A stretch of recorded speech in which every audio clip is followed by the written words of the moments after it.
여러분 안녕하십니까. 티타임의 최정민입니다. 게임 테크놀로지 그리고 새로 나온 애플 워치까지 티타임 오늘도 다양한 소식 준비했습니다. 저와 함께 출발하시죠.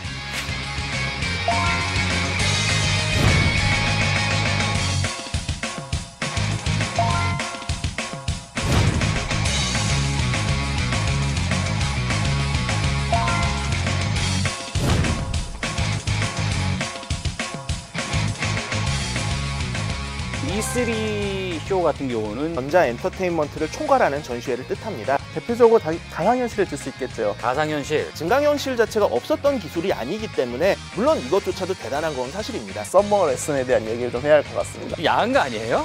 한 주간의 IT 뉴스를 정리하는 위클리 T 시간. 한국의 새로운 녀석들이 나타나지 않습니까? 그런 실망감들이 이미 제 머릿속에는 다 지워져 버렸습니다. 기능이 없었을지라도 상관없다. 디자인만 봐도 충분하다. 디자인만 봐도 충분하다. T트렌드 처음에는 맥주가 시원하지만 본래의 맛을 잃어가지 않습니다. 맥주에 맞는 것도 음료별로. 네, 오늘의 티 게임이 기술을 만나서 날로 진화하고 있습니다. 얼마 전 열린 E3라는 게임쇼에서 아주 다양한 테크놀로지가 접목된 게임들이 선보였다고 하는데 어떤 내용이 있었는지 자세한 이야기를 해보겠습니다. 김영근 기자 그리고 강일용 기자 함께합니다. 안녕하십니까? 안녕하십니까? 자, 두 분은 갔다 오셨어요? 네, 다녀왔습니다. 강 기자는 놀다 오셨죠? 네, 솔직히 말해서 놀다 왔죠. 게임 행사에 갔으면 다 같이 즐겨야 하는 거 아닌가요? 그만큼 즐길 수 있었다라는 이유는 새로운 이슈들이 많이 있었다. 이제 그렇게 정리를 해야 될 것 같은데 일단 그 E3라는 게임쇼를 한번 어떤 게임쇼인지 한번 정리를 좀 해볼까요? 네, E3는 일렉트로닉 엔터테인먼트 엑스포의 약칭으로요. 통칭 전자 엔터테인먼트를 총괄하는 전시회를 뜻합니다. 이 전시회의 뿌리는 원래 CES라는 가전 전시회에 있는데요. 90년대 중반 그 비디오 게임의 성장세가 급증하면서 분리돼서 독자적인 행사로 시작됐습니다. 게임쇼가 국내에도 있는 걸로 알고 있는데 대표적인 거 몇 개만 좀 정리를 해볼까요? 대표적인 게임쇼로는 지금 설명을 하고 있는 E3를 비롯해서 도쿄게임쇼가 있고요. 현재 지금 콘솔 위주로 진행이 돼 왔다가 모바일 쪽으로 상승하고 있습니다. 중국에서는 차이나조이라는 게임쇼가 있습니다. 온라인 게임 중심의 행사였는데 역시 모바일 게임이 급증하고 있고요. 그리고 독일 쾰른에서 진행되는 게임스컴이라는 행사도 온라인 게임과 콘솔 게임의 약간 혼재된 형태로 다양한 산업이 진행되는 것을 한눈에 볼 수 있고요. 뭐 우리나라가 지스타의 경우는 따로 말씀드리지 않아도 알겠지만 일단 비디오 게임보다는 모바일 게임과 그리고 온라인 게임의 강세고요. E3 같은 경우에는 그런데 지금까지 말씀드렸던 것과 전혀 분위기가 다릅니다. 오직 비디오 게임에 관련된 내용만 있고요. 아주 가끔 온라인 게임과 PC 게임이 섞여 있는 정도입니다. E3 쇼 같은 경우는 분명히 테크놀로지가 많이 들어갔다라는 평가들이 있는데 일단 어떤 이슈들이 있었는지 한번 좀 살펴보죠. 대표적으로 가상현실을 들 수 있겠죠. 가상현실. 그 E3의 마이크로소프트 같은 경우 그 컨퍼런스에서 중간에 자기의 증강현실 기기 홀로렌즈를 갖고 나와서 홀로렌즈. 마인크래프트를 통해서 홀로렌즈를 어떻게 활용할 수 있나 시연했습니다. 이게 홀로렌즈하고 어떻게 접목이 됐다는 거죠? 여기 테이블이 하나 있습니다. 우리 앞에도 테이블 있죠. 홀로렌즈를 끼면 이게 바로 모니터가 되고 이게 바로 현실이 됩니다. 이 현실 위에 새로운 가상현실인 증강현실이 더 입혀지는 거죠. 자기가 손으로 그걸 움직이면서 그 반응이 있기 때문에 거기에 대한 그 현실감이 아주 높다고 볼 수 있습니다. 홀로렌즈의 그 작동 원리가 어떤 기술이죠? 홀로렌즈는 사실 작은 PC예요.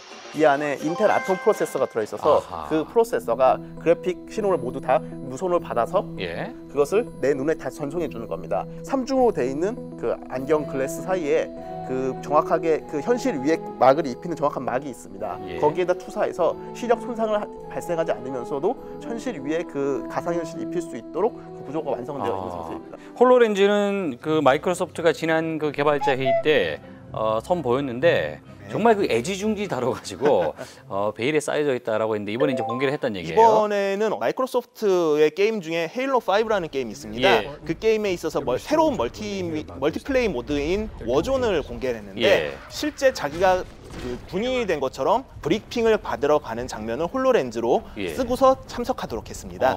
새로운 경험이었습니까?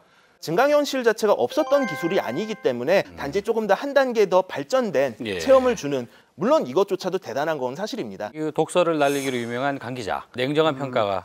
일단 아까 말씀드린 기술적인 문제는 많습니다만 일단은 가능성은 엄청나다고 봐야 할 것 같습니다. 예를 들자면 지금까지 저희가 정보를 전달받는 것은 저기 TV가 유일했습니다. 예. 홈쇼핑을 홀로렌즈를 끼고 본다고 가정해 보자면요, 그 테이블 위에 그 상품이 그냥 실물 사이즈로 보이는 겁니다.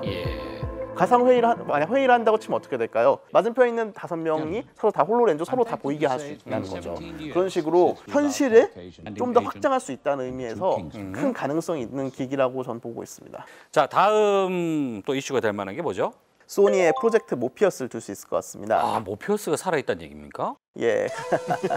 매트릭스에 나오는 그 모피어스와 비슷한 뜻으로 지은 건데요. 예. 일단 플레이스테이션 4와 연결해서 가상현실을 보여주는 기기인데요. 가장 큰 장점을 들자면요, 기기가 완성되어 있는 상태였고 콘텐츠도 이제 버전이 완성되어 있어서 그 E3에서 실제로 사용자들에게 그 제품을 공개하고 소니가 유일했습니다. 그러니까 그래서 어떤 게임을 어떻게 시연을 했다는 겁니까? 그 사용자의 눈에 그 두 개의 그 안을 쏴서 어안 렌즈로 왜곡시켜서 현실과 완벽하게 일치시키고 예. 머리를 돌리거나 컨트롤을 움직이면 그에 맞춰서 그 안에 캐릭터가 반응한 형태고요. 어허. 저는 개인적으로 키친이 제일 인상적이었습니다. 체험해 보셨어요? 예, 체험해봤습니다.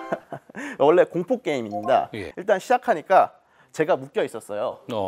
이렇게 의자에 딱 묶여 있고 컨트롤을 움직여든 머리를 돌리는 머리는 돌아가죠. 근데 팔이 안 움직이는 겁니다. 팔이 왜 안 움직여 하는데 옆을 보니까 웬 남자가 을 꺼내요. 큰일 났네요. 계속 이거 보호한 방송 못 나가겠습니다. 예. 칼 얘기를 자꾸 하시면 안 돼요. 제가 네. 그러면 좀 런던 하이스트라는 게임을 예, 경험했던 예. 걸 얘기하겠습니다. 보석을 훔친 도둑의 이야기인데 예. 그 보석을 그 훔치는 왜 게임이 다 왜 도둑의 나쁜 사람이 왜 다 그런 겁니까 이거? 그럼 어트랙션 좋은 게임으로 하겠습니다. 썸머 레슨에 대한 얘기를 좀 해야 할 것 같습니다. 그게 뭡니까? 썸머 레슨이란 말 그대로 여름에 내가 과외 예. 선생님이 돼서 예. 그 학생을 지도해주는 게임입니다. 야한 거 아니에요? 전혀 안 야합니다. 그러니까 여학생과 단둘이서 이제 과외를 진행해 주는데요. 예. 이제 그 과외를 하면서 내가 손을 흔들면 여학생이 왜 하고 이렇게 반응을 하고 반응을 하는군요. 쳐다보면 쳐다보지만 부끄럽다 하면서 이렇게 얼굴을 돌립니다. 마치 예. 실제 사람이 바로 앞에 있는 아하. 것처럼 반응성이라는 면에서 가장 우수한 컨텐츠였습니다. 아쉽게도 그렇지만 몇몇 기자들만 간신히 체험해보고 저는 체험해볼 수 없었습니다. 마지막으로 이제 현재 가장 유명하고 핫한 오큘러스 VR에 대해 얘기할 차례인 것 예. 같습니다. 오큘러스 VR은 이제 원래 E3가 시작되기 3일 전에 자체 컨퍼런스를 개최하고 했죠. 거기서 이 가상현실기기 완성판인 리프트를 공개했습니다. 맞습니다. 예. 그 기기 리프트가 마침내 그 E3에서 실제로 체험해볼 수 있었는데요. 일단 가장 큰 장점이 뭐냐면요, 가볍습니다. 가볍다. 예, 그럼 기기- 좀 전에 얘기했던 그 소니나 예. 홀로렌즈 같은 경우 무겁습니까?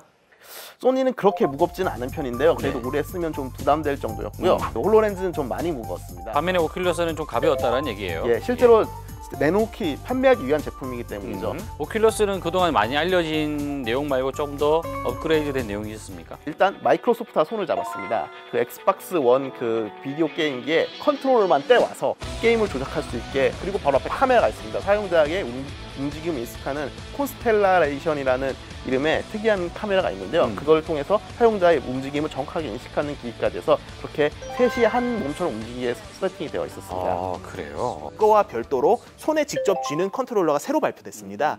이와 같은 경우는 위의 움직임이라든지 동작이라든지 기존의 컨트롤을 포함해서 모든 동작을 반응을 할 수 있도록 플라스틱 기기를 손가락에 반지처럼 끼워서 두 개를 이렇게 해서 조작을 하는 형태라서 손에 민착이 되기 때문에 손이 굉장히 자유롭습니다. 모바일 게임은 없었습니까? E3에서는? 모바일 게임에 대한 얘기를 하라면요, 제일 모바일 게임 많이 선보인 곳은 어디였냐면 삼성전자였습니다. 삼성전자? 예, 삼성전자가 부스를 두 군데나 내놨어요, 사실. 네. 하나는 어디냐면 오큘러스 VR과 손잡고 공동 부스를 냈고요. 기어 VR? 예, 기어 VR을 선보이기 위해서입니다. 예. 그리고 하나는 또 역시 전시관 바로 앞쪽에 또 자그마하게 부스를 차려서 또 홍보를 했습니다. 예. 다만 우리나라 삼성전자에서 진행하는 건 아니고 북미 삼성전자 법인에서 진행하기 때문에 우리나라 사람들 쪽은 잘 모르긴 하는데, 예. 기어 VR도 어쨌든 모바일 기기지 않습니까? 예. 그 안에 모바일 게임과 모바일 콘텐츠가 들어있고요. 또 때문에 그걸 활용해서 다양한 모바일 콘텐츠를 사용자들에게 보여줬죠. E3 속에서는 한국이 사실상 거의 없었다고 봐야 되겠군요. 온라인 게임 중심이었을 때는 그래도 이제 NC소프트나 넥슨 같은 업체들이 간간히 참석을 하긴 했었는데 네. 모바일 게임이 중심으로 넘어가고 나서는 아무래도 조금 기준이 다르죠. 자, 그 우리나라도 이제 지스타라는 게임 쇼가 있습니다만 규모가 작아지고 있다라는 얘기를 이제 곳곳에서 하더라고요. 그러면 우리나라의 게임 업계, 게임 시장, 게임 쇼 이런 거를 좀 복합적으로 생각한다면 우리가 뭐 얻어가야 할 내용이 있을 것 같은데 어떻게 보십니까? 저도 생각이 드는 것이 일단 E3라는 행사가요. 로스앤젤레스 20년 넘게 열린 행사입니다. 그렇다 보니까요. 로스앤젤레스 시라는 것 자체에 축제가 되는 느낌이 강합니다. 그래서 입국 심사를 받았는데 너 왜 왔냐라고 이제 물어보지 않습니까? 그래서 제가 E3에 왔다 하니까 LA 온 걸 환영한다고 하고 바로 들어가라 하더라고요. 철저하게 교육받았네요. 교육받았어요. 예. 네. 예, 그만큼 LA에서 그 E3에 갖는 비중이 큽니다. 예. 즉 우리나라 디스타도 그런 걸 본받아서 부산의 축제가 될 수 있게 그렇게 함께 움직이는 모습이 좀 필요할 것 같습니다. 예. 자, 마지막으로요. 게임과 기술의 이 결합이라는 게 어디까지 갈 수 있을까요? IT 기술 선도에 오는 건요 게임이었습니다. 네. 참 웃기고도 우리나라 인터넷망을 누가 보급했다고 생각하십니까? 우리나라 인터넷망이요? 예, 스타크래프트 즉 게임을 하고 싶다는 그 열망이 e스포츠. 바로 그 예. e스포츠의 열망하고 싶은 열망이 바로 우리나라 인터넷망 발전을 이끌었습니다. 예. 가상현실도 마찬가지일 거라고 생각합니다. 가상현실 지니고 싶어하는 그 열망이 예. 그 가상현실 관련 그 분야들까지 모두 확장시켜가고 있습니다. 예. 앞으로 나오는 VR 기술이나 AR 기술 그리고 그 다양한 기술들이 게임하고 결합이 되면서 어떤 형태로 나오고 어떻게 적용이 되는지 이것을 가늠을 할 수 있기 때문에 말로만 듣는 게 아니라 직접 눈으로 보고 체험할 수 있는 그런 면에서 조금 더 중요한 역할을 하지 않을까 예. 그렇게 생각해 봅니다. 자, 계속해서 새로운 그런 기술들이 접목되는 게임들 어떤 게 나오는지 기대를 해봐야 될 것 같습니다. 오늘 이야기하신다고 대단히 고생했습니다.